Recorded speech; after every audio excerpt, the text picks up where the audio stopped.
वाचन। तर आज आपण अपूर्णांकाचं कसं वाचन करायचं हे पाहणार आहोत, तेही गमतीदार प्रकारे। तर या अपूर्णांकाचं वाचन आज आपल्याला पहिल्यांदा करून दाखवणार आहे स्वरा। तर सुरू कर स्वरा। हा पूर्णांक आहे 8 अंश छेद 5। 8 अंश छेद 5 याच्या छेदापेक्षा याचा अंश मोठा आहे म्हणून याला अंशाधिक अपूर्णांक म्हणतात। अंशाधिक अपूर्णांक। हा पूर्णांक आहे 2 अंश छेद 9। 2 अंश छेद 9 याच्या अंशापेक्षा याचा छेद मोठा आहे म्हणून याला छेदाधिक अपूर्णांक म्हणतात। छेदाधिक अपूर्णांक। हा पूर्णांक आहे 8 अंश छेद 7। 8 अंश छेद 7 याच्या छेदापेक्षा याचा अंश मोठा आहे म्हणून याला अंशाधिक अपूर्णांक म्हणतात।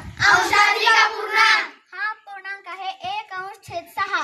1 अंश छेद 6 याचा